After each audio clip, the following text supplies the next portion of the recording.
Good morning friends. हम लोग aphorism 83 to 104 already पढ़ चुके हैं। यहाँ पे अगर आप लोगों को कोई कन्फ्यूज़न है तो इसके लिए हम लोग जल्द ही एक लाइव इंटरेक्टिव क्लास ये करेंगे। 71 to 104 तक अगर कोई भी आप लोगों को कन्फ्यूज़न है तो उसको आप नोट करिए और उस पर जो है हम लोग जल्द ही डिस्कशन आरंभ करेंगे। उस चीज़ को हम लोग डिस्कस करेंगे। 2 या 3 सेशन हम लोगों का होगा लाइव और उसका मतलब हम लोग जल्द ही अनाउंस कर देंगे शेड्यूल। फिलहाल हम लोग आज आरंभ करेंगे द सेकेंड पॉइंट। हम लोग एफोरिज्म 71 जब पढ़े थे तो वहाँ 3 पॉइंट्स का बात हुआ था। फर्स्ट पॉइंट क्या था? फर्स्ट पॉइंट था इन्वेस्टिगेशन ऑफ डिजीज फिनोमेना। तो general investigation of disease phenomena का जो रूल्स एंड लॉज हैं, जो भी उसके प्रिंसिपल्स हैं, वो हम लोगों ने डिस्कस किया 83 to 100। ध्यान रहे ये जनरल गाइडलाइंस हैं। यहाँ पे एक्यूट डिजीज, क्रॉनिक डिजीज इसका कैसे जनरली हम लोग एग्जामिनेशन करेंगे उसके बारे में बात किया गया है।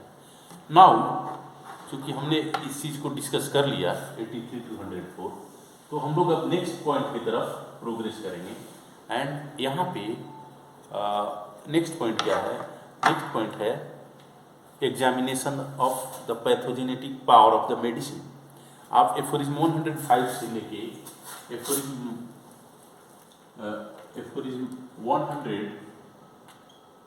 105 से लेके एफोरिज्म 145 तक जो हम लोग पढ़ेंगे, बेसिकली यहाँ पे जो प्रिंसिपल्स ऑफ ड्रग प्रूविंग है उसके बारे में पढ़ेंगे।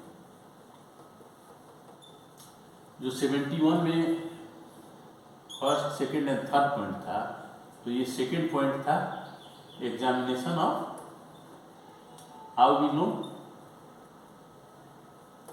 पैथोजेनेटिक पावर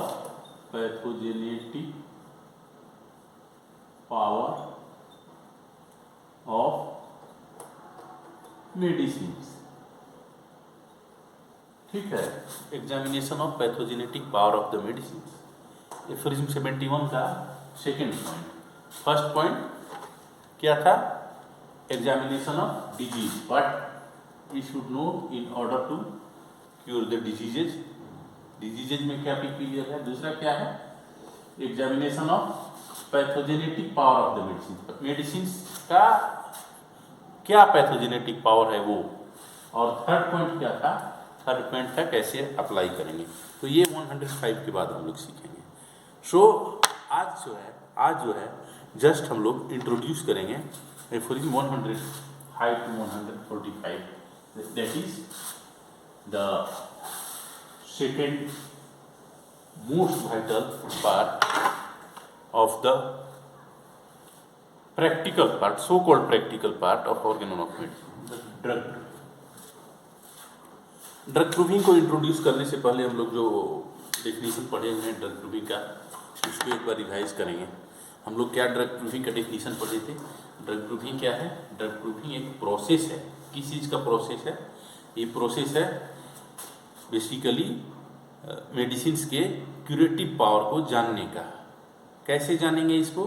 तो जो मेडिसिन्स हैं उनको हम healthy, different age, different sex and different constitution के हेल्दी ह्यूमन बीइंग को देंगे और देने के बाद उनके स्टेट ऑफ हेल्थ में जो चेंज आएगा उसको नोट डाउन करेंगे और वही सिम्टम जो है बेसिकली मेडिसिन का सिम्टम है।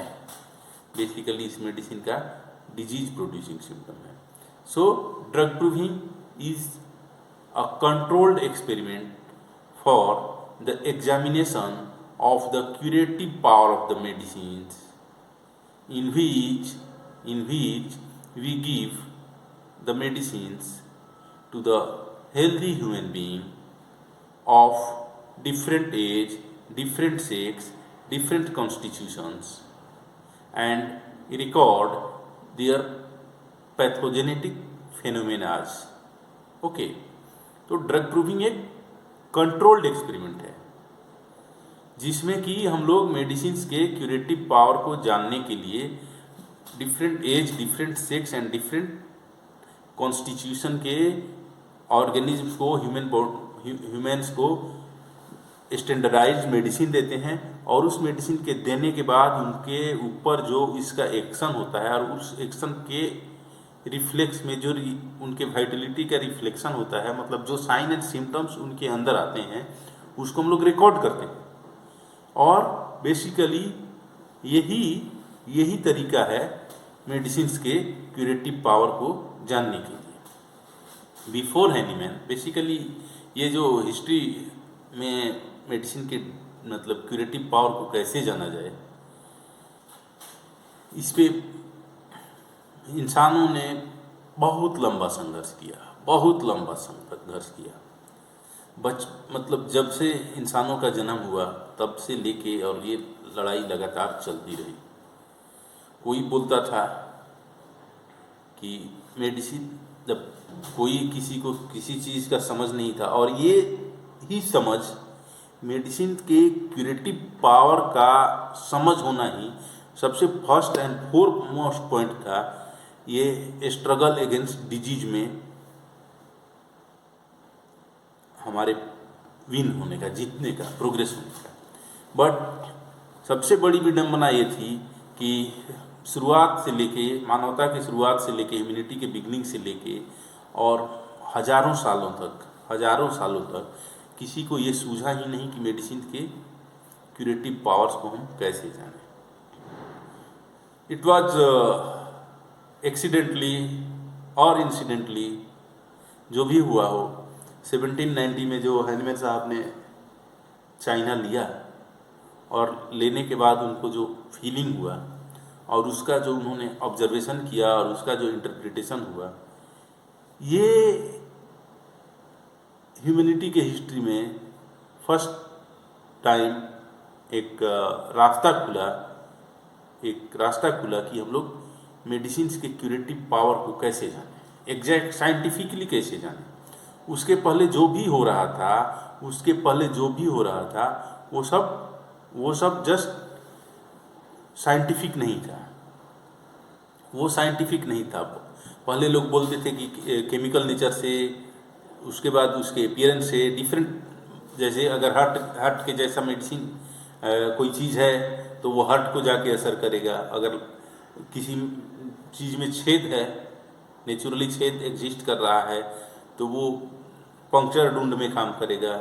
कोई चीज़ लाल है अगर दिखने में, तो खाने के बाद हमारे शरीर में ब्लड बढ़ेगा। लाइक दिस, ये जस्ट स्पेकुलेशंस पे मेडिसिन आधारित था। ये मतलब प्रैक्टिस ऑफ मेडिसिन में जो हिस्ट्री से लेके टिल हैनीमैन, वो पूरा स्पेकुलेशन पे आधारित था, कल्पना पे आधारित था। मेडिसिन को प्रैक्टिस कैसे किया जाए, मेडिसिन का मतलब ऑब्वियसली साइंटिफिसिटी हिपोक्रेट साहब ने दिया था, बट उन्होंने मेडिसिन को उस मुकाम तक नहीं पहुंचाया जहाँ पे कि ये सर्विसेबल हो, प्रैक्टिकल हो। Law of similia, law of contraria बोल दिया था, बट इसको यूज कैसे किया जाए इसके बारे में उन्होंने कुछ ये नहीं किया। वो जस्ट एक लाइन डाल के चले गए। फादर ऑफ एक्सपेरिमेंटल मेडिसिन या साइंटिफिक मेडिसिन हम लोग हिपोक्रेट्स को कहते हैं। Clinical medicine, clinical examination, clinical case taking, ये सारी चीज़ों के बारे में हिपोक्रेट्स को सम्मान दिया जाता है, नाम दिया जाता है। बट मेडिसिन के क्यूरेटिव पावर को कैसे जाना जाए, कैसे समझा जाए, इस पे ह्यूमैनिटी के बिगनिंग से लेके और डॉक्टर सैमुअल हैनीमैन के 1790 का जो चाइना एक्सपेरिमेंट था, तब तक पूरा ह्यूमैनिटी डार्क में थी, पूरा साइंटिफिक वर्ल्ड डार्क में था। जस्ट अंदाज़ा लगाया जाता था, स्पेकुलेशन किया जाता था कि मेडिसिन के क्यूरेटिव पावर को कैसे समझा जाए। यहाँ पे स्पेकुलेशंस के छोड़ के और कोई किसी ने रास्ता नहीं सुझाया। और उसके बाद कहता था लोग कि आप बहुत सा एक्सपेरिमेंट कीजिए, स्पेकुलेशन कीजिए, एक्सपेरिमेंट कीजिए। कोई एकदम सॉलिड रास्ता नहीं था मेडिसिन के क्यूरेटिव पावर को जानने के लिए।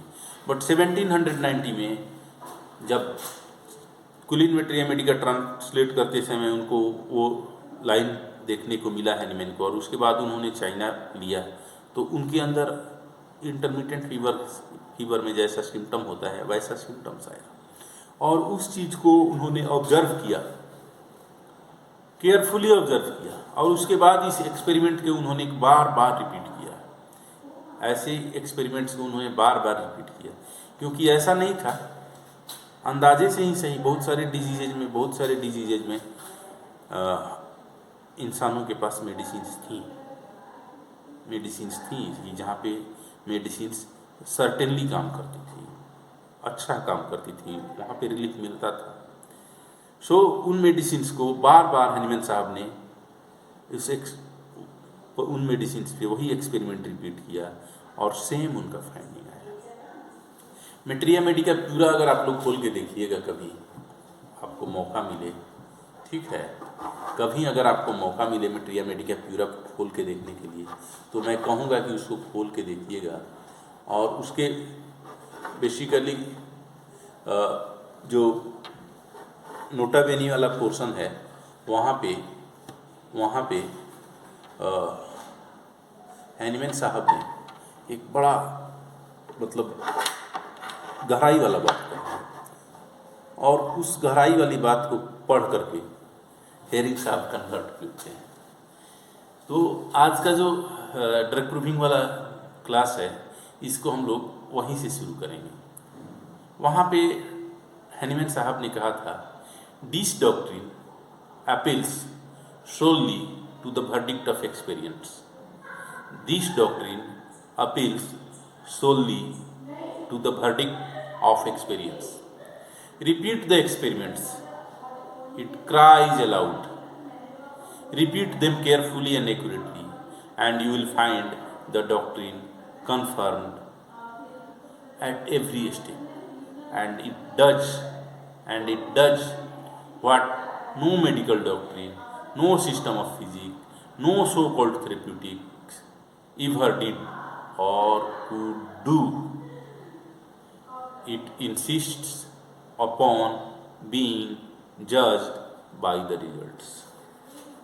So, इतना कॉन्फिडेंस के साथ, इतना कॉन्विक्शन के साथ हैनीमैन साहब ने ड्रग प्रूफिंग के बारे में इस प्रिंसिपल के बारे में बात किया, लॉ ऑफ सिमिलिया के बारे में बात किया, इस प्रिंसिपल के बारे में बात किया कि हम जो एक्सपीरियंस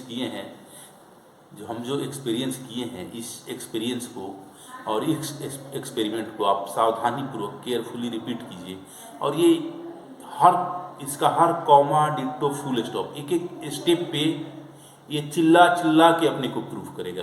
इट क्राइज अलाउड, ये एकदम सॉलिडली अपने को प्रूफ करेगा। इस चीज़ को आप महसूस कीजिएगा, जिस कदम से, जिस रास्ते से मैं गया हूँ, जिसको मैंने महसूस किया है, अगर आप उस पर चलिएगा तो आपको भी वो अक्षरशः सही महसूस होगा।